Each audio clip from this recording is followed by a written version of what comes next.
राधे राधे साथियों, स्वागत है हमारी नई वीडियो में आप सभी दोस्तों का। दोस्तों, आज एक नई वीडियो में आप सभी लोगों को बताना चाहते हैं कि श्री कृष्ण के प्यारे उपदेश, कठिन समय में प्रेरणा से भर देने वाले श्री कृष्ण के विचार। जीवन एक मेला है जिसमें सुख दुख के झमेले लगे रहते हैं। हर व्यक्ति के जीवन में एक ऐसा कठिन समय भी आता है जब व्यक्ति निराश हो जाता है। ऐसे समय पर यदि धैर्य से काम लिया जाए और खुद को प्रेरित करके रखा जाए तो सफलता भी आपकी दहलीज पर दस्तक देती है। भगवान श्री कृष्ण ने भगवत गीता जी ने निर्मल ज्ञान प्रकाश के पथ पर परेशानियों का तमस मिटाया था। परेशानियां किसके जीवन में नहीं होती, इसमें हमेशा अपनी परेशानी दूसरों की परेशानी से बड़ी लगती है, पर वास्तव में देखा जाए तो हमारी परेशानी दूसरों की परेशानी की तुलना में कुछ भी नहीं होती है। ये कहानी परेशानी से जुड़ी है, उसी के बारे में है। ये कहानी बहुत समय पहले एक छोटे से गांव की है। उस समय हमारे भारत में छोटे छोटे गांव ज़्यादा होते थे और उन गांव में आजकल के जितना विकास भी नहीं हुआ था। उस समय गांव के लोगों में शिक्षण की भी कमी थी। उस शिक्षण ना होने के कारण लोगों में अज्ञानता और प्रमाण बहुत ज़्यादा था। गांव के लगभग सभी लोग अपनी छोटी छोटी समस्याओं से बहुत ज़्यादा परेशान रहा करते थे। एक दिन उस गांव में भ्रमण करते करते एक बहुत विख्यात संत महात्मा पधारे। ये संत किसी भी व्यक्ति की समस्या को चुटकियों में हल करने की सामर्थ्य रखते थे। इस बात की चर्चा पूरे गांव में होने लगी। गांव के सभी लोगों को कुछ ना कुछ समस्या थी और इसलिए ही अपनी समस्या का निवारण लाने के लिए एक एक करके सारे गांव वाले संत के पास आकर इकट्ठा हो गए। सभी अपनी अपनी समस्या का समाधान लाने के लिए जल्दबाजी कर रहे थे। हर कोई सबसे पहले अपनी समस्या का समाधान करवाना चाहता था। इस वजह से सब लोग इकट्ठा होकर एक साथ बोलने लगे। गांव के लोगों का इतना शोर देखकर संत को गुस्सा आने लगा और संत ने उस ऊंची आवाज़ में सबको चुप रहने के लिए कहा। जब गांव के लोग शांत हो गए तो संत ने सबसे कहा कि इस तरह ना मुझे किसी की समस्या समझ में आएगी और ना ही किसी के समस्या का समाधान हो पाएगा। मैं चाहता हूँ जैसा बोलता हूँ वैसा करूँ तो मैं सबकी समस्या का समाधान कर दूँगा।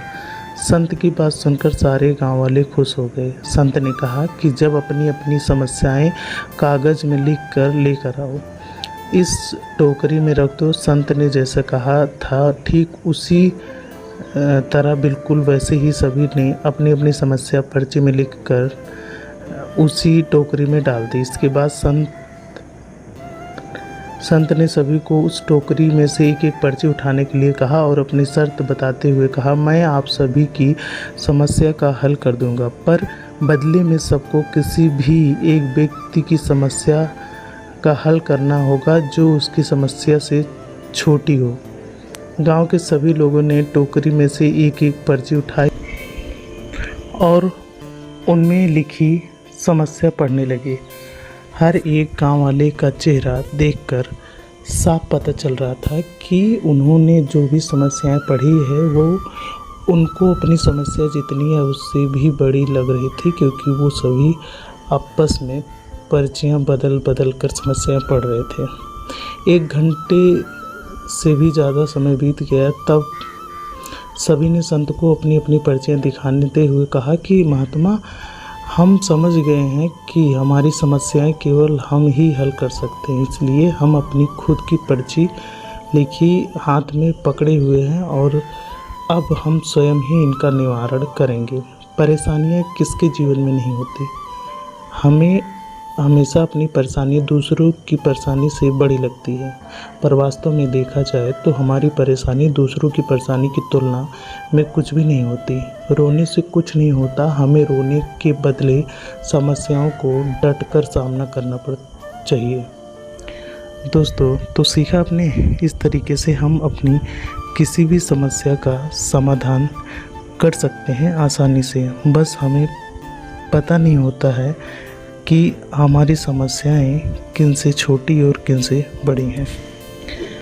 जो अपने कर्म के फल के प्रति आसक्ति को नहीं छोड़ता वो मार्ग से कोसों दूर होता है।